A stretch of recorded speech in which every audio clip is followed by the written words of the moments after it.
Jane Edna Hunter was born December 13, 1882, in Pendleton, South Carolina, to Harriet Milliner, a freeborn daughter of free slaves, and Edward Harris, the son of a slave woman and a plantation overseer.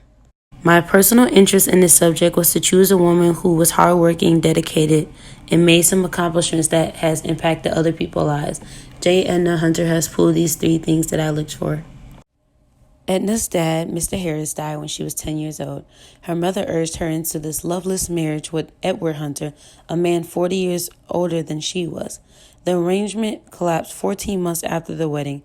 After this, she never married again. Continuing in Hunter's life, she graduated in 1905 as a trained nurse from Hampton Institute, Virginia, and migrated to Cleveland, Ohio, arriving in 1905 as a 23-year-old single African-American woman. When she arrived, she couldn't find a decent home to live in or a professional job because of segregation laws and practices. When she finally got housing, it was where prostitutes lived.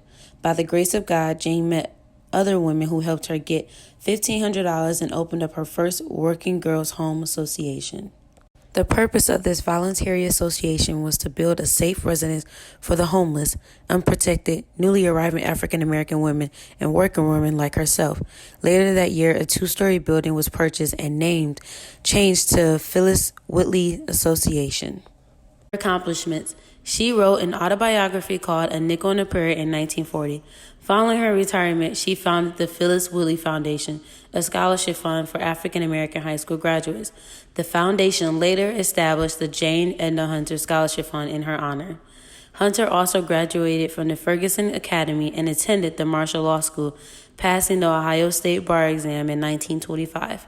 She was an official in the National Association for Colored Women and the Women's League of Cleveland in 1943.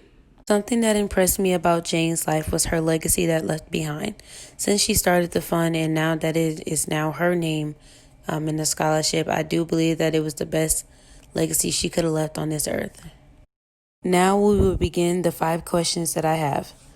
What scholarship did Edna start? When did Edna graduate?